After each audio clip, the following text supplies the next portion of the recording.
Olá, amigos do Papo N1, muito boa noite para vocês, sejam muito bem-vindos a mais um papo, que hoje recebe uma apresentadora, alma de carioca, ela é paulistana, coração corintiano, e tem uma frase célebre que se eu citar agora, todo mundo vai matar a charada.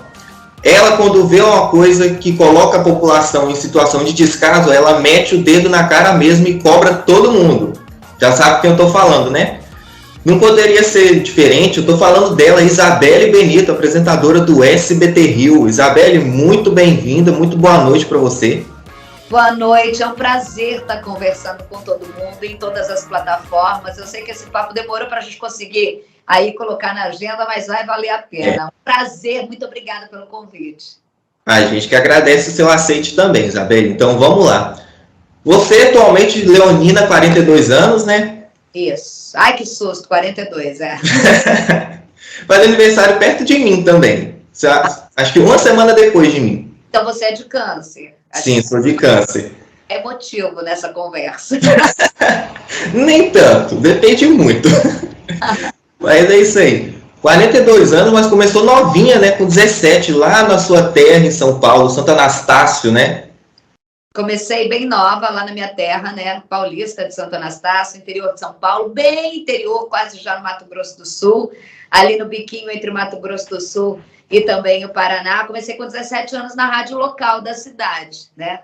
Quando ainda a rádio não mostrava o rosto da gente. Então a gente tentava impostar um pouco a voz, porque realmente hoje eu ouço e fico imaginando, meu Deus do céu, né? Como que uma menina de 17 anos podia conversar com o público feminino, com aquela autoridade e tudo mais. Mas é muito legal relembrar aquela história. Toda vez que eu vou à minha cidade, minha família mora lá, eu passo em frente à rádio, eu tenho um carinho muito grande. Uma rádio que era uma rádio da Igreja Católica e do qual eu comecei a trabalhar bem cedo, porque eu já sempre quis fazer jornalismo, entrei muito cedo também na faculdade. E a minha irmã falou, vamos lá bater na porta da casa do padre, e a gente pede para ele deixar você fazer um trabalhinho, ver como o pessoal trabalha na rádio da cidade. E ali eu fiz todas as funções, até mesmo como comunicadora de rádio. E eu tenho um carinho muito grande por essa experiência. 17 anos, eu fico pensando hoje, 17 anos, meu Deus do céu, muito nova mesmo. Sim, realmente bem novinha. Também, aí você saiu de Santo Anastácio, né? Foi para São Paulo. E de São Paulo fixou no Rio, né? Na verdade, é o seguinte, para quem não entende um pouquinho, assim, para quem é muito do interior sabe, né? A cidade da gente nunca tem faculdade. A minha cidade hoje tem faculdade, na minha época não tinha. Então, já era basicamente quem tinha condições de... A gente sabe que nem todo mundo tem ou vem de família com condição daquela que eu falo que é muito planejado. Você tem apenas que estudar, fazer uma faculdade, depois é com você. Então, a minha família sempre foi assim. Nós somos em 5 filhos. Meu pai sempre falou, a única obrigação de vocês é terminar a faculdade, aí é com vocês. E só que na minha cidade não tem faculdade. Então, a gente já sabia que terminando ali o que hoje é o ensino médio, para a gente era o terceiro colegial, a gente ia ter que ir para outra cidade. E a partir dali eu saí de Santo Anastácio, fui morar em Presidente Prudente, e ali eu fiz a minha grande escola de jornalismo, que não foi só a faculdade, como trabalhar durante 6 anos e pouquinho, quase 7, na afiliada da Rede Globo, por onde eu entrei no Estagiar Globo, que existe o programa até hoje, que é muito legal, e acabei depois sendo contratada na TV afiliada da Rede Globo lá, que é a TV Fronteira. Lá eu fiz todas as funções. Depois de lá, eu comecei a fazer intercâmbio com a TV Globo em São Paulo, então eu cobria férias, licença médica, tudo que me chamava, no final de semana eu ia para São Paulo, e é longe, tá? É bem longe. Meu interior é muito interior. E ali comecei a mostrar o meu trabalho, trabalhei um tempo também no grupo RBS, que é da Rede Globo, mais no mercado financeiro dentro da Bolsa de São Paulo, quando ainda existia o pregão vivo, né, as negociações ali da Bolsa, da BMF Bovespa, foi uma experiência muito legal. E só então, depois, em dezembro de 2008, que eu me mudo para o Rio de Janeiro, que eu entro no SBT, do qual eu estou até hoje. Sim, muito bacana essa trajetória. Essa vivência da Bolsa de Valores também deve ter agregado muito para o seu espírito empreendedor, que você também é empresária, né? Eu sou empresária também, mas nunca ninguém conseguiu, nem a Bolsa, colocar esse espírito empreendedor em mim. Eu falo que eu preciso, eu tenho visão, Mas, ao contrário do que dizem aí, a Anitta é uma empresária, uma manager, eu não me enxergo desse jeito. A experiência da BMF Bovespa foi uma experiência muito, muito bacana, e você toca num ponto super interessante que poucas pessoas têm interesse durante as entrevistas comigo, passam meio que batido por essa parte. Imagina uma carreira toda pautada em editoria geral, que é trabalhar com reclamação, ser repórter. Eu sempre amei ser repórter de rua. E, de repente, por uma questão de oportunidade, eu ser jogada sem saber num local de setorismo, de jornalismo e muito específico, porque o público que acompanha economia já é específico. Você imagina um público que acompanha mercado futuro de ações, seja ela da ação do agronegócio, que é a que eu ficava, que é BMF Bovespa, a café, açúcar, algodão, boi, mercado futuro, cobrir não só a bolsa, como cobrir bolsas de Londres, Nova York, tudo isso caiu no meu colo, eu tive que estudar muito. Eu não tinha essa qualificação para estar ali. Quando me deram essa oportunidade, eu simplesmente vou falar para você, eu falei assim, eu aceito. E aí eu fui atrás, eu não dormia, eu estudava, eu ligava para economistas, eu ligava para especialistas, eu ligava para especialistas no mundo todo, e não só fiz cobertura dentro da BMF Bovespa, como tive um programa chamado Mercado e Companhia, do qual eu ficava 1 hora no fim do dia, eu ficava o dia inteiro fazendo boletins ao vivo, né, entrando na programação do Canal Rural, que era um canal específico disso da RBS, do Rio Grande do Sul, mas eu fazia no final do dia, quando a Amélia Lemos, que chegou a ser senadora, né, eu fazia com a Amélia Lemos um programa chamado Mercado e Companhia, do qual eu falava o tempo todo, sem VT, durante 1 hora. Eu fico me perguntando como que eu, né, da onde vem tanta fala que eu falo durante 6 horas ao vivo diariamente hoje. Eu penso, gente, eu já fiz um programa que não tinha VT. Apenas o comentário da Amélia Lemos, que ficava no Rio Grande do Sul, que depois que ela veio a ser senadora, e a previsão do tempo, que tinha 30 segundos. Do resto, eu falava sem parar de números, de painéis eletrônicos, de negociação, de notícias. Então, assim, você toca num assunto que é muito legal, mas isso não me traz esse mundo empreendedor, não. Eu sou hoje uma empreendedora, eu tenho uma produtora, eu tenho o estúdio do qual eu estou falando aqui, que é um estúdio que também faz parte, tenho outros negócios, tenho outros projetos também, mas eu tenho essa parte empreendedora, aquela que as pessoas imaginam a empresária, executiva, sentada, resolvendo reuniões, esquece, essa não sou eu e eu nunca vou existir porque eu durmo, eu desapego, meu negócio é artístico mesmo, meu negócio é fazer da ideia e botar acontecer, o resto eu preciso de pessoas e tenho uma equipe muito boa de confiança que trabalha comigo em cada setor em que eu tenho confiança e que o negócio faz acontecer. O que eu mais gosto é disso. De também saber que em cima dessa toda a minha trajetória, hoje eu consigo gerar empregos e isso é muito legal. Mas não me imagine uma empresária Anitta, esqueça, não existe. Essa personagem falhou. Eu me interessei por essa parte de quando você trabalhou na Bolsa, porque eu estudo administração. Que legal! Aí, por isso que eu me interessei. E, querendo ou não, esse período que você passou, que você apresentava esse programa sem TP, só aqui, ó, só no gogó, sustentando só no gogó, né? Te deu uma bagagem muito grande para improvisação, né? Para, tipo assim, deu problema no SBT Rio, segura. Vai aí mediando até a gente fazer dar certo.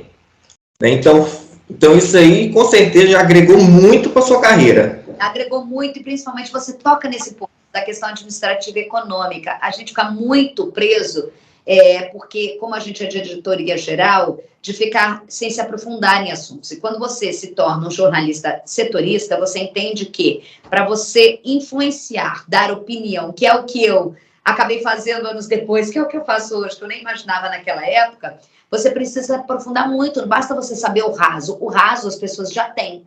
Né? Então, ela precisa que você traga mais quando você dá a sua opinião. E foi justamente na BMF Bovespa que eu entendi, porque o meu público era muito específico, e o meu público não aceitava erros diante da opinião, porque todo mundo que assistia era quem estava ligado com dinheiro, e a informação ela tem esse peso, ela interfere nas negociações. Então, ali eu entendi que para dar opinião é preciso saber mais do que quem é próprio especialista.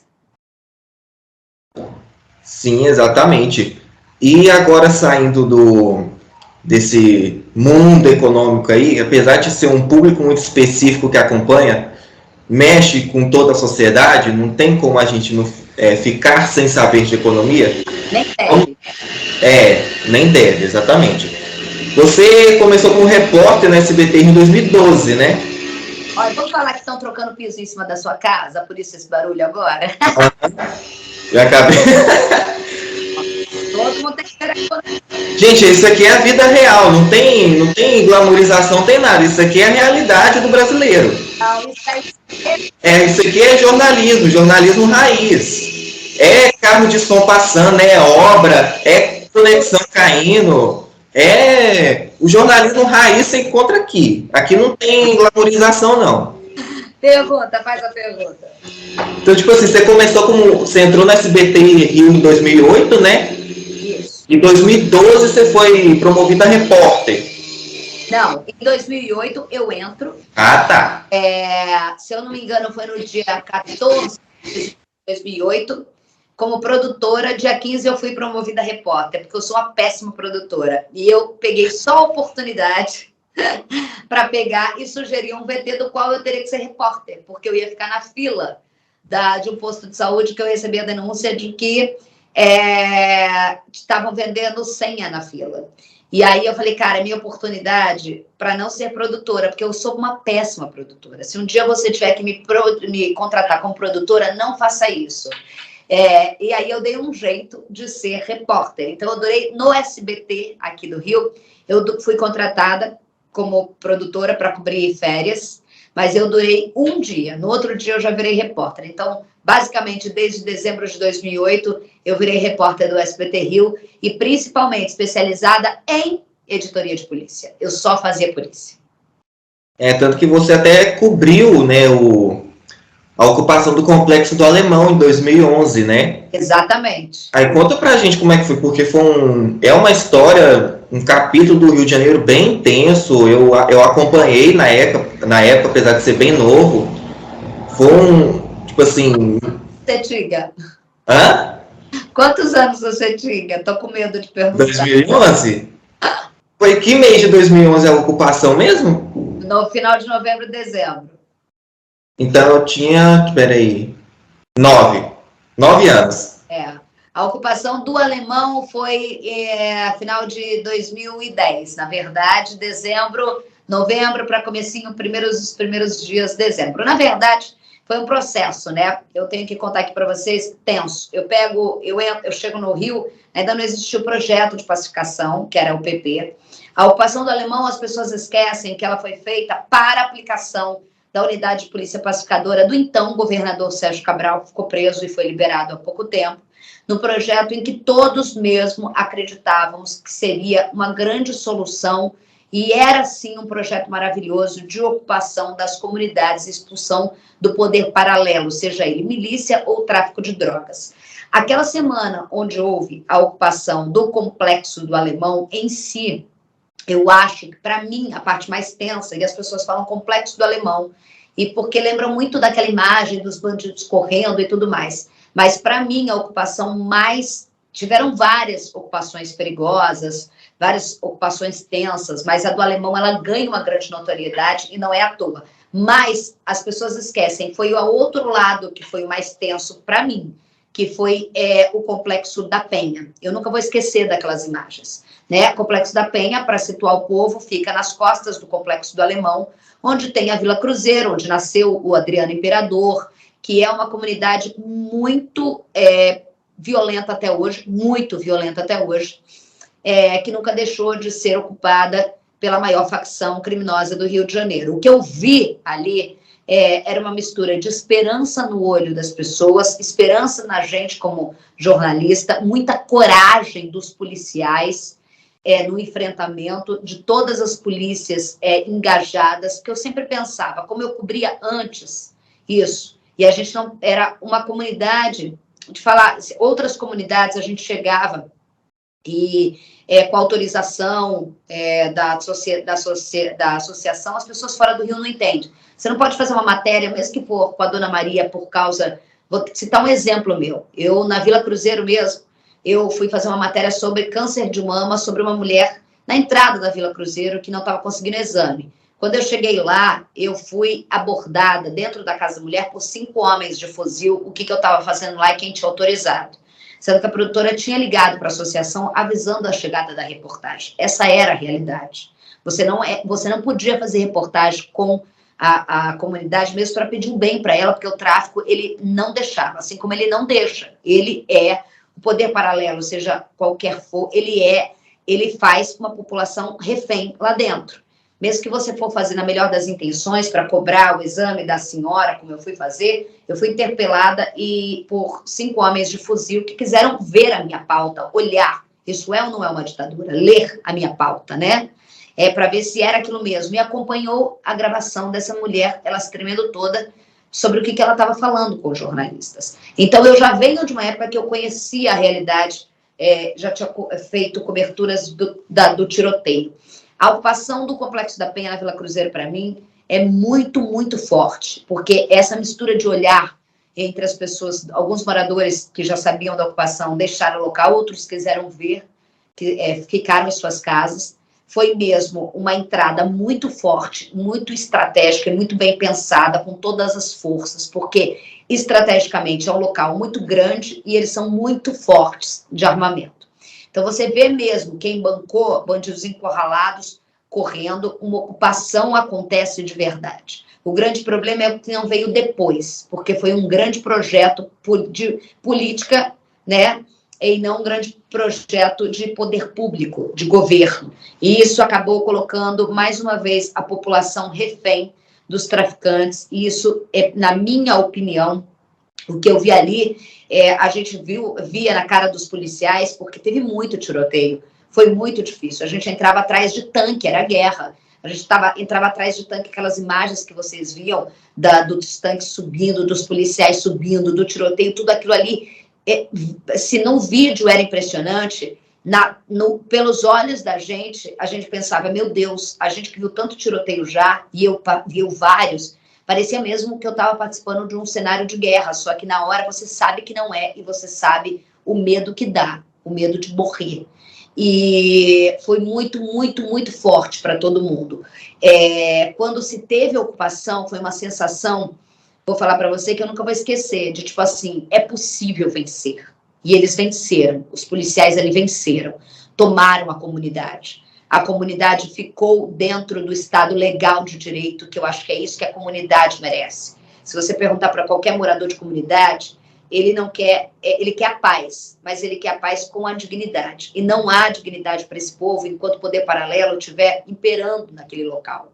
Porque ele define como o morador mora, ele vigia o morador com drone, tanto é que a última operação mostrou isso no complexo de Israel aqui. Então, assim, você via a esperança de que ia começar a chegar, mas o Estado só chegou na ponta do fuzil. Não chegou com o social, não chegou com a dignidade, porque, na verdade, infelizmente, só a gente, os policiais e a população acreditava naquilo, ou sabia daquilo, da importância daquilo. As autoridades que poderiam ter feito história preferiram fazer história de outra forma, na editoria de polícia, usando aquilo para reeleição e para toda a roubalheira. Sim, é um capítulo muito, muito marcante da história do Rio de Janeiro, principalmente para essas comunidades. Poderia ter sido a virada. Poderia ter sido a virada. E, pelo contrário, fortaleceu, fortaleceram as facções, fortaleceu o crime organizado, porque você tirou a autoridade e o momento certo. Você cria um problema muito maior para as polícias e para as forças de segurança do Rio de Janeiro.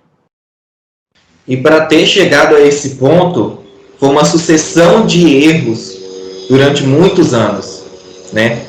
A falta de um combate mais forte, né? Como é que eu posso falar? De uma política de desarmamento. Enfim, na minha concepção, foi uma sequência de falhas por muitos anos que culminou nessa ocupação, mas que acabou não dando certo, porque a gente que acompanha o noticiário, a gente vê como que está a situação ainda hoje. Parece que não aconteceu nada.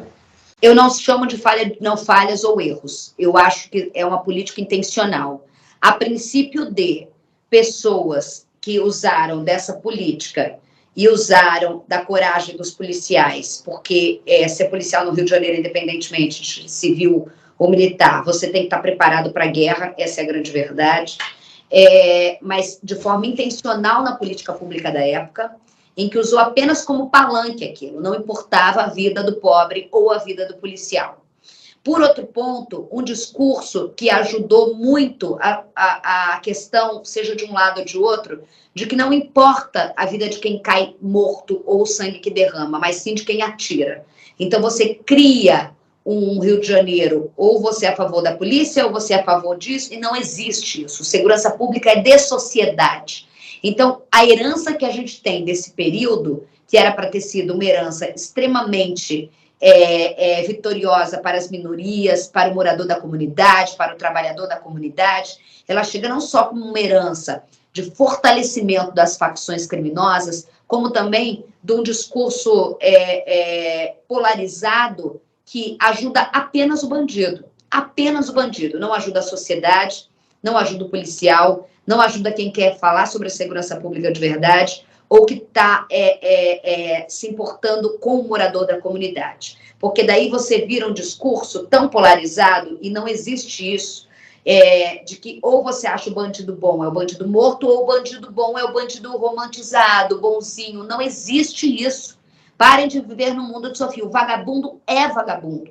E a política pública se combate não só com fuzil, é um fator de coisas. Então, você cria esse estigma no Rio de Janeiro, em que não importa quem é que cai ali com o sangue derramado, e que muitos caem. E a maioria, quem paga essa conta é o pobre do morador da comunidade, mas sim quem aperta o gatilho. Eu não, eu quero saber a fundo quem puxou o gatilho, mas principalmente o que me importa é quem caiu do outro lado. Quem é o sangue do pobre, é o sangue do trabalhador, é o sangue que fica meio essa guerra. Porque se você perguntar para quem mora em comunidade, ele quer dignidade, ele quer ter o mesmo direito do sistema de televisão a cabo, da telefonia, que não chega para ele porque o poder paralelo não deixa, da mesma concorrência de gás, de água, da mesma segurança de ter alguém, uma patama na porta da casa dele, da Zona Sul. Só que ele não tem, né? Ele não tem. Ele quer dignidade em relação a isso, mas ele não tem. Agora, é muito fácil falar sobre isso, levando em conta de que, para você ter isso, você tem que ter a desocupação desses locais. E, ao contrário de outras localidades, o Rio de Janeiro é formado, no mínimo, por 5 facções que não só trocam tiros com a polícia, como trocam tiros entre si, né? As pessoas acham que só existe tiroteio quando a polícia chega. Não. As facções, elas disputam entre si. O tiroteio acontece na madrugada, com rajada de fuzil traçante, em que mostra a cor da facção no ar para botar o terror. E é essa realidade que o morador da comunidade tem que conviver e que a gente normalizou e não pode normalizar. Porque enquanto a gente gosta de ter uma viatura na porta de casa, ele não pode ter. Enquanto a gente gosta de poder escolher entre a internet mais cara, mais barata, ele não pode ter. Ele é refém de terroristas. Sim, exatamente. E, infelizmente, não é uma realidade apenas das comunidades do Rio de Janeiro.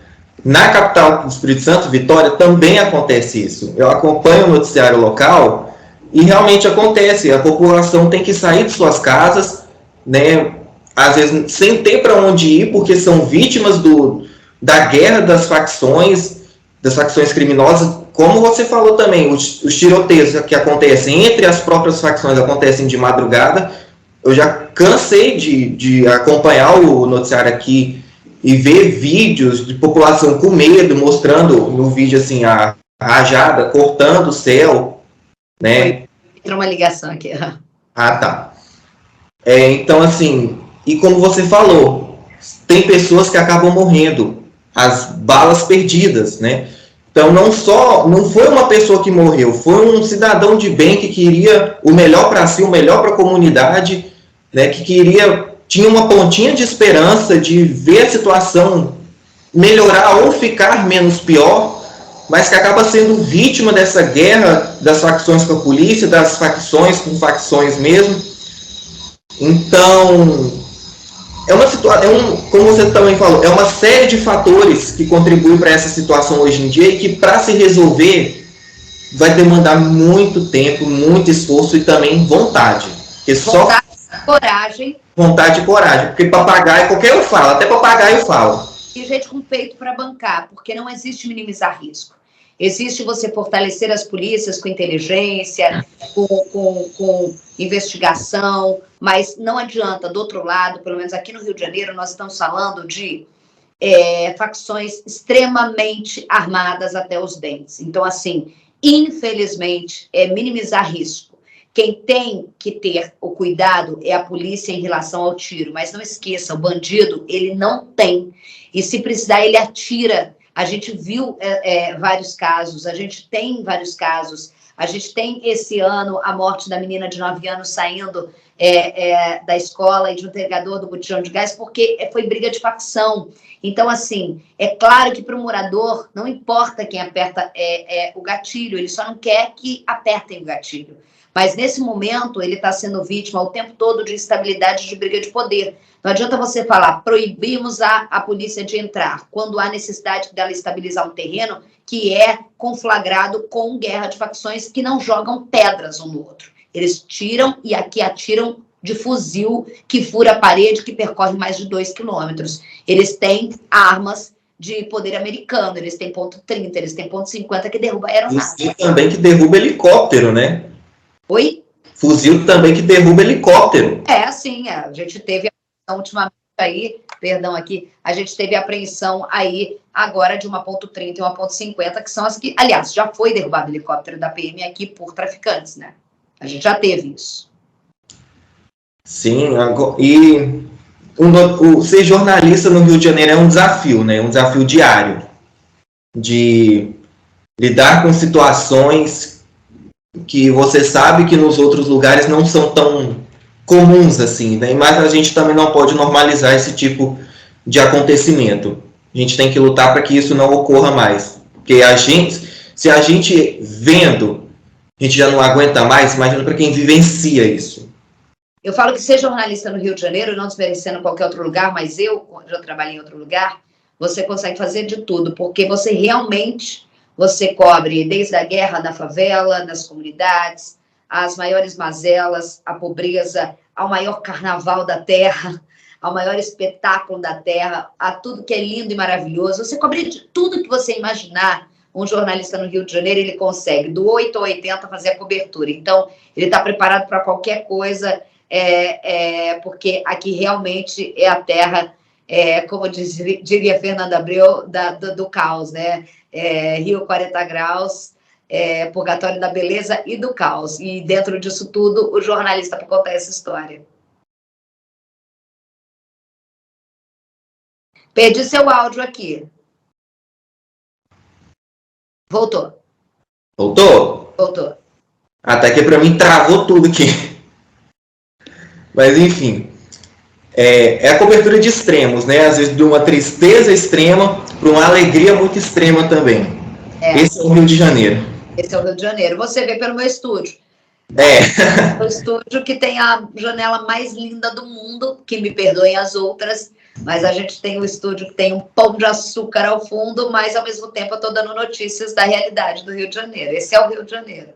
É isso aí, é a notícia ao vivo, com um cenário ao vivo, tudo ao vivo. Ao vivo, cores para todo mundo ver. É sobre isso aí.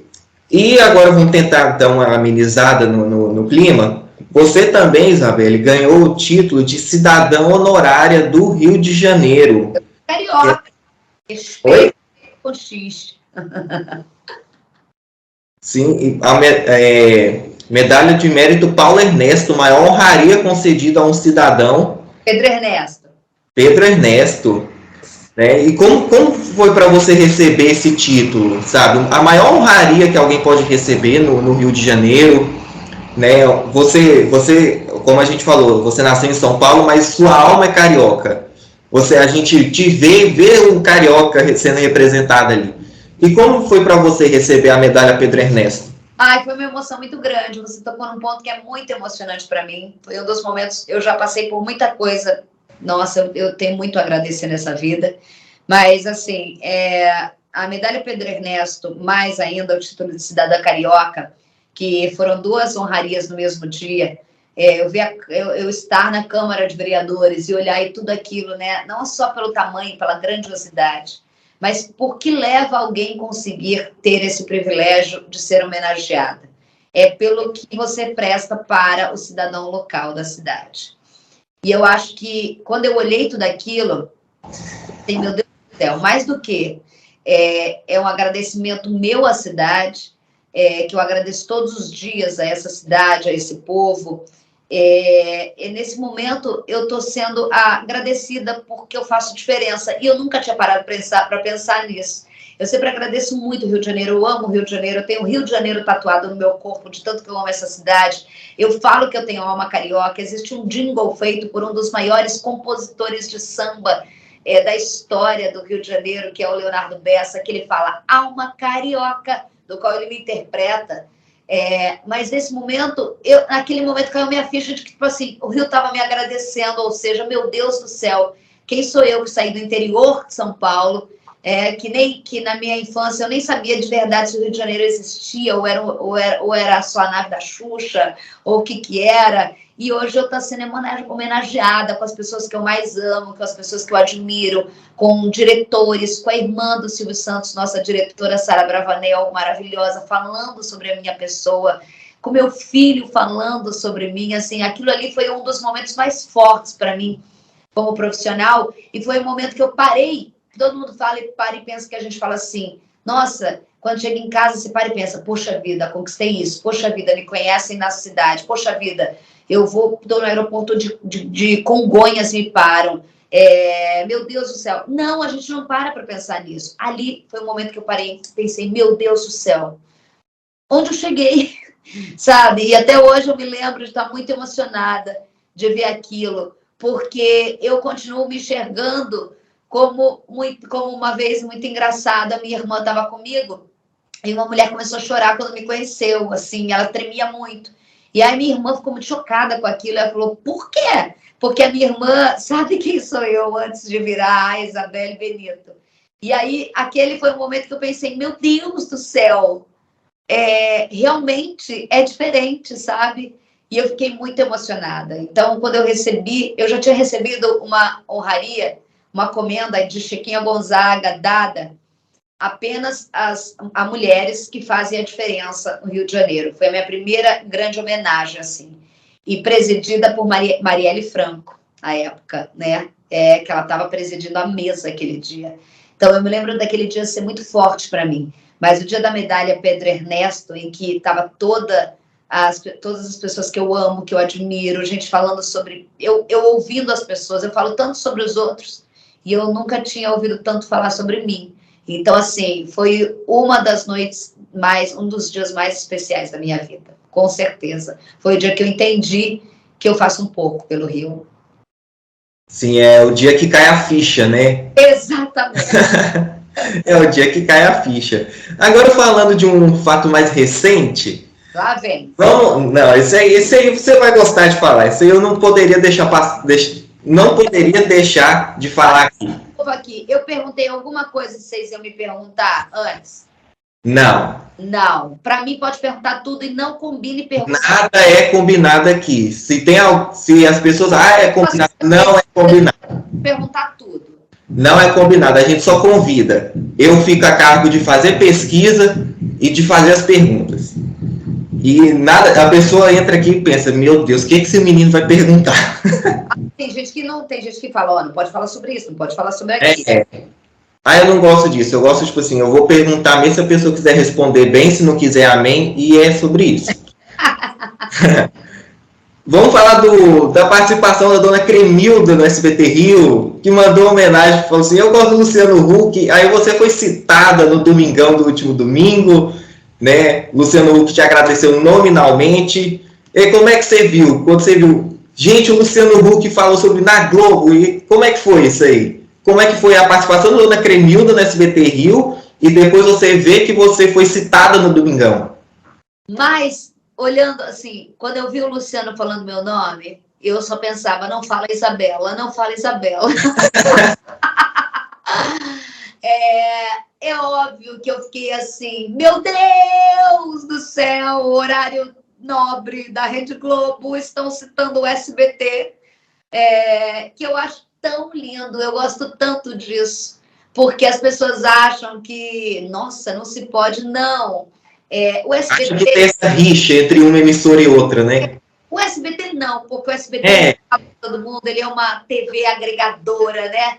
Mas você... Aqui no Teleton convida de todas as emissoras, né? Mas você imagina a Rede Globo, o teu apresentador, seu principal apresentador, falar: hoje a gente abre o Domingão com imagens do SBT.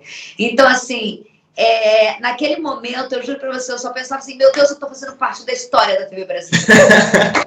História da TV brasileira. Analisando depois, quando a gente tira um pouco do ego, porque, né, é óbvio que o Luciano Huck falando de você. Eu paro para analisar o tanto que é lindo o gesto que aconteceu e o tanto que as coisas não acontecem à toa. Porque a Cremilda tinha tentado falar com vários repórteres aquele dia, né?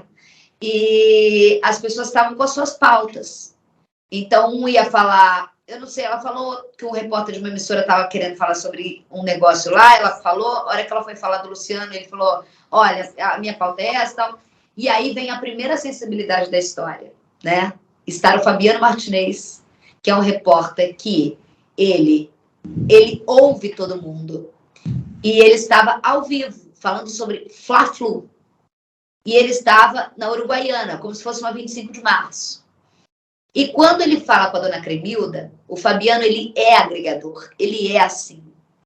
E ele ouve as pessoas, e ele tem muito interesse pelas histórias das pessoas. E realmente o carioca é muito engraçado, né? E aí você vê que ele fala: pode, Isabelle? Na hora eu falei: pode, porque se eu sou a voz do povo, ela pode falar o que ela quiser, né? E ali ela fala: mas é do SBT, vocês vão me cortar. E eu acho que o mais bonito dessa história, além do Luciano falar, é a dona Cremilda ter sido ouvida. Porque para ela só queria ser ouvida. E aí a consequência disso é muito legal. A emissora que mais realizou sonhos na vida das pessoas, que é o SBT, que tem todo o histórico de realizar sonhos, de Porta da Esperança. Eu pensei tanto esses dias sobre isso. E da gente realizar o sonho da Cremilda, que era tão simples, que era conhecer o Luciano Huck e falar o tanto que ela ama. E do outro lado, um comunicador, que é o Luciano Huck, que teve a sensibilidade, porque as pessoas não sabem o bastidor dessa história. Logo após a gente colocar o ao vivo, ela mandou um recado, eu falei que o recado ia chegar até o Luciano, porque eu tinha expectativa, sei lá, que alguém printasse e ficasse marcando o Luciano, né? Eu não ia mandar para a assessoria dele, vou ser bem sincera, mas acabou o jornal, acabou o programa, o produtor dele me mandou uma mensagem: Isabelle, pelo amor de Deus, ou seja, ele viu, chegou até ele queria conhecer a Cremilda. Olha a sensibilidade dele, né? Então, de um lado, a gente tem tudo para dar certo. E o mais importante, realizar o sonho da Cremilda. Ela queria primeiro ser ouvida. Esse foi o primeiro sonho dela, que ninguém a ouvia. Ela já tinha tentado vários repórteres. Ela nomina, ela sabe o nome de todos que não a ouviram. E aí ela chega até o Fabiano, que é o príncipe da Uruguaiana, eu chamo ele agora. E aí eu falo: fala, pode falar. E aí os canais maravilhosos que é a internet chegaram até o Luciano, que é uma pessoa muito maravilhosa e que tem a sensibilidade de pegar na Rede Globo de televisão, por mais que ele seja Luciano, botar na plateia e agradecer nominalmente quem fez chegar até ele, a Cremilda, que ela ama de verdade o Luciano. E a gente realizou e ela está feliz da vida. Sim, e a generosidade do repórter em dar voz a essa mulher, a dona Cremilda, né? Eu vi o vídeo, eu vi a participação dela no Domingão. Não pude assistir ao vivo, mas eu vi depois. Então, assim, você vê que ele não pode falar. Ele fala, tipo assim, como se ele estivesse falando assim para ela: eu tô aqui, mas eu quero te ouvir. A gente conta a história da vida real. A gente vai ouvir você. SBT, você vai me cortar? Porque ela já estava cansada de falar e depois cortarem. E ele fala: pode falar, pode. Ao vivo, pode falar, não vai cortar. E não cortou. Então é isso que fez a diferença e fez, graças a Deus, ela conheceu o Luciano Huck. Né? Então isso aí foi um trabalho em cadeia, né? Em conjunto. Eu acho que isso foi o mais lindo. Aí a dona Cremilda veio no meu estúdio ontem, né?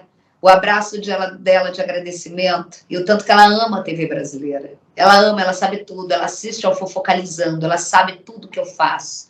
Então ela tem o ídolo dela, o Luciano, mas agora ela fala que é o Fabiano também. Mas ela é igual a gente, apaixonada por TV. E eu acho que as energias, independentemente do que você acredita, eu acho que os caminhos acabam se entrelaçando para a gente mostrar, e foi uma lição da Globo, do SBT, né, que as diretorias autorizaram uma imagem, outra a colocar. Eu acho que eles entenderam que é isso que é o povo nosso principal, e essa essa interação foi muito bem-vinda e trouxe um quentinho no coração de todo mundo, ter um no outro, né? A internet celebrou essa interação Globo-SBT, né? É bonito de ver isso, emissoras se unindo em prol da realização de um sonho de alguém. Foi muito legal, foi muito legal. Muito bacana. E eu estava prestando atenção aqui, a gente falou toda a sua carreira, a pessoa deve pensar, nossa, Isabelle Beni deve ter anos e anos e anos de SBT Rio. Você vai fazer 10 anos de SBT Rio, né? Eu fiz, não... Fez 10 anos.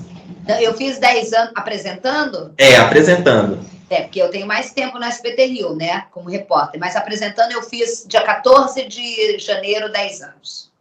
10 aninhos, só uma década, mas já fez tanta coisa, né? Tanta história para contar. Porque o Rio é intenso, né? Demais. E todos os dias a gente tem muita história para contar. Todo dia é um dia, nada, não tem um dia igual ao outro no Rio de Janeiro, impossível. E eu acho que dentro do SBT, eu falo que eu tenho um relacionamento sério, né, com o SBT. Estou agora renovando meus votos de relacionamento sério. Renovou até 2025, né? Porque realmente eu sou apresentadora de telejornal mais à frente de um produto e eu fico muito orgulhosa quando as pessoas falam que o SBT Rio sou eu o SBT Rio. Eu adoro quando falam o programa da Isabelle Benito ou quando vira e fala assim, a menina do SBT Rio. Porque eu acho que é um encontro mesmo, né? Para mim, eu tenho que agradecer porque eu consegui me encontrar como profissional dentro dessa casa que me deu toda a liberdade. E mais do que isso, foi corajosa em colocar a primeira mulher à frente de um programa como esse, que seria um risco, né, de aceitação de público. Trabalhamos com estratégia, a gente sabe disso, isso há 10 anos. E que me deu toda a liberdade de crescer da forma como eu cresci profissionalmente. Eu devo tudo ao SBT Rio. E, historicamente, programas policiais, né, que tem pautas predominantemente policiais, a gente vê majoritariamente homens apresentando. Até hoje. Até hoje é assim. Se a gente for pegar, a gente tem exemplo na Band, na Record, na Rede TV, emissoras independentes, são homens apresentando programas desse tipo. E quando a gente vê uma mulher de garra, de fibra, personalidade, a gente vê também uma representatividade e a gente vê, olha, mulher tem potencial e deixa muito homem no chinelo. Eu acho que as pessoas elas tendem a querer transformar e não tem problema. A gente está aí para rasgar o tecido, né? É um motorista de ônibus que quando você vê uma mulher você fica meio... Nossa, é diferente ao meu ver, porque eu sempre fui acostumada. A apresentadora, o que ela está falando de polícia? Ela sabe, ela entende? A gente está aí para rasgar. Muitas vezes cansativo, mas tentador, principalmente para uma mulher com a minha personalidade, sim. E aí, tudo isso ganha mais força quando você consegue se solidificar e continuar e abrir espaço para outras mulheres que também tem garra e até mesmo muito mais talento, pode ser, quem está aqui a gente para medir talento, isso, aquilo, ou coragem. E isso me trouxe, além do mais, um canhão da comunicação. No meio desse tempo, nos últimos 10 anos, há 6 anos eu ganho um programa na Super Rádio Tupi, a maior rádio desse Brasil. Então, assim, a gente vai somando as plataformas e quando eu vou olhando para trás, também no mundo majoritariamente masculino, eu costumo dizer que eu entrei para a Tupi, é a mesma coisa de você ser convocada para a seleção brasileira no meio de só craques e sendo uma mulher, jogando bola, ali no meio com a camisa 9, ali no meio dos craques. Então, assim, eu fico muito, muito olhando para essa trajetória e tudo isso, você vai sempre me perguntar, as pessoas sempre me perguntam, o que você acredita que tenha sido isso? Eu acredito que eu sempre acreditei em mim, quando muita gente ainda não acreditava. E no meio do caminho tive pessoas que me impulsionaram, equipes maravilhosas, mas principalmente, nunca ninguém fez eu desacreditar de mim. E olha que tentaram. Sim, e acreditar em si mesmo, no seu potencial, te fez chegar no Fofocalizando. Também, porque eu sou uma fofoqueira e eu, uma consumidora do Fofocalizando horrores, sou ótima de fofoca, adoro fofocar. E agora eu posso dizer que eu tenho, além do diploma, eu sou paga para fofocar, então é minha obrigação. A fofocar é uma palavra muito forte. A gente é apenas comentarista de fatos da vida real. Exato. Do que acontece na vida pública das pessoas. Se as pessoas fazem algo que dá brecha para comentários, não podemos fazer muita coisa a não ser comentar. Fofocar é ruim. Para quem é público, você ter visibilidade no Fofocalizando, você pode estar falando de uma música, você pode estar falando de um trabalho, você pode estar falando sobre... Eu acho isso ótimo. Quando você entra para a vida pública, você entende que vão falar de você. E você tem que aprender a ter uma questão psicológica de estar preparado para aquilo. E as coisas são assim, a gente vive de comentar eternamente isso aconteceu. E eu acho que o Fofocalizando, ele é um produto tanto é que tem mais uma hora agora, e ele virou tanto do dia a dia das pessoas, que é aquele tipo de produto necessário.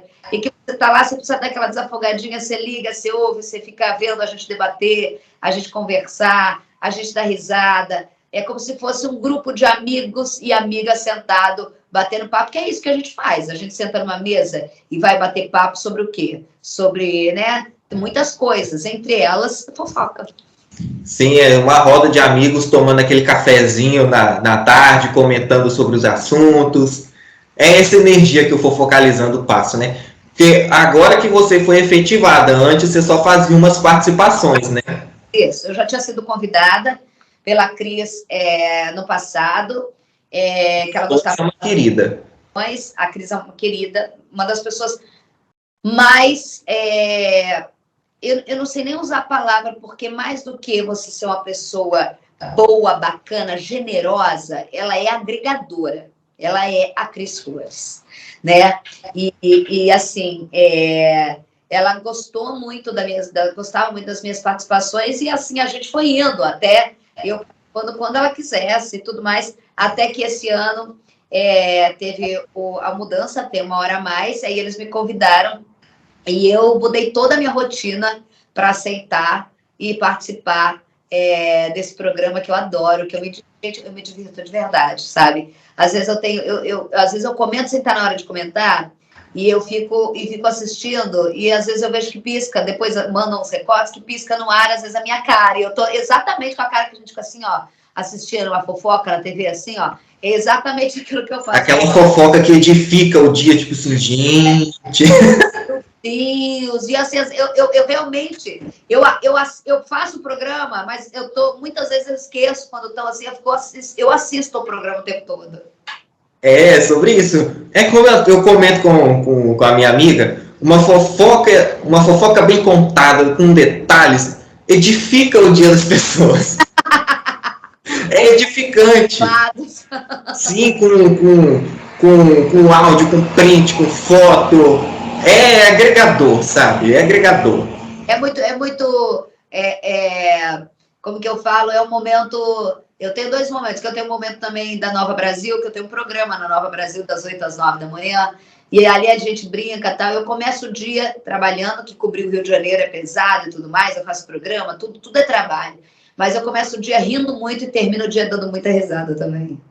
É assim que é bom, né? A gente dá risada, a gente terminar o dia leve, sabe? Porque nesse meio tempo tem o SBT Rio, né? Que não traz, às vezes, muitas notícias animadas, mas na medida do possível traz também. É horário do almoço, eu sei que muita gente acompanha a gente. Eu tenho também a responsabilidade, esses dias, um comissário da Gol abaixou assim, da sua idade, eu espero. E o meu filho riu muito. Meu filho é muito sacana e falou: ai, eu te assistia desde quando eu chegava da escola. Aquilo me deu impacto. Eu falei: gente, como assim? Ele já é comissário. Tem comissário mirim, moço? Aí ele: não, eu te assisto desde quando... Daí eu parei para pensar. Crianças que... Para fins de conhecimento, eu tenho 20 anos de idade. Olha, ele era um pouquinho mais velho que você, mas ele já me assistia desde quando ele chegava da escola. E assim, ao mesmo tempo que meu filho ria muito, que meu filho falou: mãe do céu, ele fala de você igual você falou da Xuxa, né? E aí eu fico pensando também assim, é o momento de trazer tudo que acontece no Rio de Janeiro, mas acho que o SBT Rio ele tem esse companheirismo da família, na hora do almoço, na hora que a mãe tá botando o filho para ir para a escola, que o pai tá chegando, que tá trocando, que o pai tá trocando turno com a mãe, um vai para o trabalho, outro volta. Eu acho que a gente se tornou companheiro nessa história, por isso que às vezes eu dou uma brincada, tem os comentaristas que apesar de serem policiais, delegados, estão ali, que estão comigo há muito tempo, então a gente faz aquela brincada. Eu acho que toda a equipe tem essa jogada de sonoplastia. Então, assim, a gente fala do difícil, chora, ri junto, se indigna junto. É família. É igual na família. Briga, chora, dá indignado, tenta resolver problema, não resolve problema, mas fala do problema. É igual a música do Dudu Nobre, né? Essa família é muito linda. E também muito oriçada. Isso aí. Agora, você falou aí do comissário da Globo. Eu lembro de você fazendo participação no SBT Notícias com a Neila Medeiros, lá em 2013. Então, Eu assistia, eu era criança. Na verdade, o jornalismo estava presente na minha vida, ó, desde quando eu me entendo por gente. Igual na minha, então... Eu acordava, tipo assim, agora não, que eu acordo tarde. Mas quando eu era criança, eu acordava lá para 5, 6 da manhã. Eu assistia o jornal da SBT Manhã, para depois assistir o Carrossel Animado. Tudo. Eu assisti muito Boletim de Ocorrência com a Joyce Ribeiro, que hoje está na TV Cultura. Essas histórias com elas. Assim, 2013 é um marco na minha carreira. Assisti também muito SBT Notícias com a Neilo, com participação sua também. Projeto, né? Que a gente passava o dia todo aqui no SBT também para participar. É um projeto muito legal. Com a Joyce também. Eu tenho uma história. Assim, 2013 foi o ano das manifestações, do qual o SBT Rio ancorou o SBT Brasil durante mais de uma semana. Eles davam boa noite, mandavam, e eu ficava narrando com o helicóptero as coisas daqui, das manifestações. No caso do BO, que foi com a Joyce, você lembra muito bem. Lembro, assisti muito. Teve o sumiço da Elisa Samúdio, depois toda a história, e eu cobri esse fato todo para o Boletim de Ocorrências. E é a primeira emissora a entrar ao vivo com a chegada do Bruno na DH, na Delegacia de Homicídios da Barra, quando ele se entregou na Polinter. Foi o Boletim de Ocorrências ao vivo. Eu e Joyce, a gente estava ao vivo quando ele chega. É a única emissora que estava ao vivo. Então, assim, foram várias histórias. Eu participei de muitos produtos do SBT, além do SBT Rio, por isso que você me vê muito, porque além do meu fixo, eu faço muitas participações. Sim, e 2013 foi um ano repleto de acontecimentos, né? Foi manifestações, a Jornada Mundial da Juventude com a vinda do Papa, Copa das Confederações, o caso ali da Elisa Samúdio, do goleiro Bruno. 2013 foi um ano muito efervescente para quem é jornalista, e a gente viu a história acontecer. Da Elisa foi em 2010. Isso sem a gente contar em tudo isso, a gente teve 2 grandes tragédias da Serra nessa época, né? Sim. Assim, não tem como, é uma década muito intensa jornalisticamente para se contar a história. Sim, exatamente, muito, até para a gente acompanhar era difícil. Imagina para vocês reportarem, tá vivenciando aquilo. A equipe do SBT Rio trabalha muito. E mais recente também a tragédia em Petrópolis, com a questão das chuvas. Estou agora 1 ano, né? Sim, nossa, foi bem complicado de assistir. A gente aqui no Espírito Santo passou por uma situação parecida, foi 2011. Aí eu era criança. O Espírito Santo, se eu não me engano, foi muito próximo da tragédia do Bumba, aqui em Niterói. Sim, realmente foi bem próximo mesmo. Que aqui no Espírito Santo foi a nível estadual, foi uma coisa muito assim. Que ninguém tinha visto uma coisa parecida, que atingiu o estado inteiro. Então eram vários, onde eu nasci mesmo, hoje eu moro em outra cidade, apesar de ser colada, minha cidade natal foi muito prejudicada, principalmente interior, porque minha cidade é bem grande em extensão territorial, maior produtor. Você tem ideia, a minha cidade tem mais gado de corte do que população. Não, mas para você ter uma ideia, o Brasil tem 1,2 gado de corte por habitante. E a sua, então, deve ter mais. Mais ainda, acho que deve ser dobrado ou triplicado. Não tem esse dado preciso. Mas, enfim, é fascinante esse mundo do jornalismo, né? É maravilhoso. Tragédia da natureza, eu não gosto de usar isso muito, mas é muito impactante, né? Porque é um momento que você vê que não tem como você, primeiro, ter aquele impacto de salva-vidas, de ouvir choros. A gente é uma cobertura em que ela tem memória, para mim, olfativa, de sons, de choros, de depoimentos. E, assim, como repórter, que eu ainda era, é a cobertura mais forte que eu fiz na vida. Sim, e mostra também o quanto que a gente é pequeno perante as forças da natureza, né? Mas eu vou além. Mostra o tanto que as pessoas são incompetentes e que a natureza que mata é a falta de investimento. 10 anos depois, acontece a mesma coisa e a mesma cidade que ganhou verba para isso tem mais acusações do que casas construídas. Exatamente. Mostra a incompetência também, né? Não deixa de ser incompetência. O roubo. Corrupção também, inação, omissão, enfim, muitas coisas. É isso aí. Isabelle, passou muito rápido o nosso papo aqui. Adorei te conhecer, adorei ouvir suas histórias. Te admiro demais. Obrigada. Porque não é de hoje que eu te acompanho, deu para perceber, né? Você me acompanha desde pequena. Sim. Fez parte da minha infância, da minha juventude, agora da minha fase adulta, né? É o que o jornalismo proporciona. Eu, num estado completamente diferente, acompanhando outras histórias que vai além além das fronteiras, né? Digamos assim. Então é isso aí. Obrigadíssimo por ter cedido um pouquinho do seu tempo. Você ainda tem o Fofo para apresentar daqui a pouco, né, com o time da Cris, do Léo, do Cartolano, da Flor, da Gabi Cabrini. Né? Aí você vai rir mais um pouquinho, vai fofocar como o brasileiro gosta. Vou fofocar com o Brasil. Isso aí, vai fazer o que todo mundo gosta de fazer. Não tem esse disso, eu não gosto. Gosta sim, né? Então é isso, obrigadíssimo. Você é uma querida, uma fofa, tá bom? Muito sucesso para você no SBT Rio, no Fofocalizando, na rádio, na sua empresa também, tá bom? Eu não posso prolongar muito, a gente tem muito assunto para falar, mas você tem um tempinho para cumprir, né?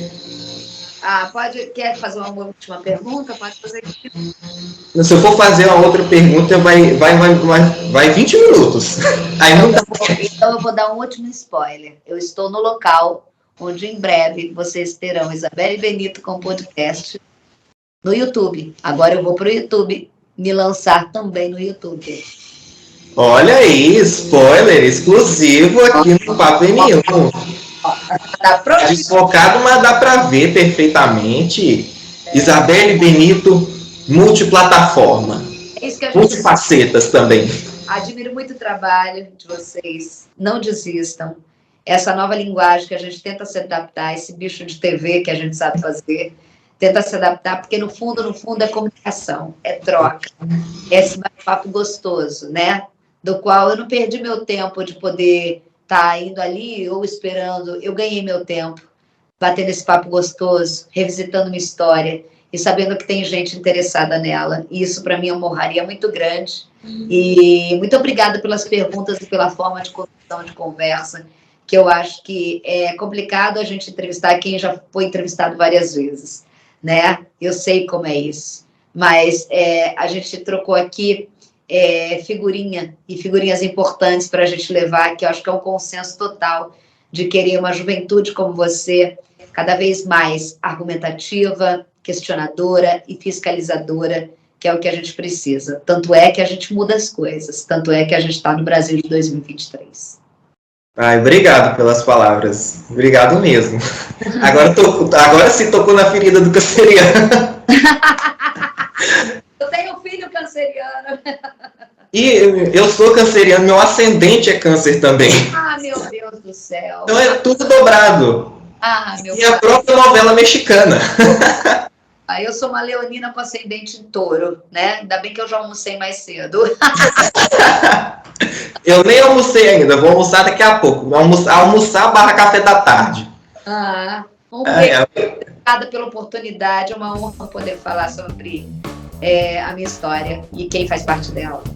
E a gente também agradece a oportunidade de poder te ouvir, né? Acredito que foi um papo muito bacana, agradeço demais.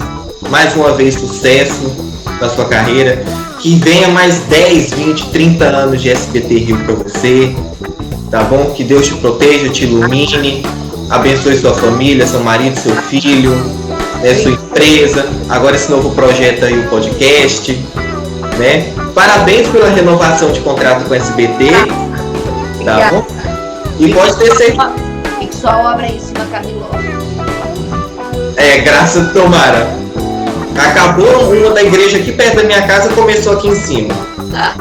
Pensa que é o emprego voltando. A roda da economia girando. Olha a economia aqui de novo. Um beijo, gente. Obrigada. De nada, Isabelle. Prazer. Tchau. Para você do Papo N1 que estava acompanhando a gente até agora, muito obrigado pela sua companhia. Até o programa da semana que vem, neste mesmo horário, 8 da noite, com outro convidado. Tchau!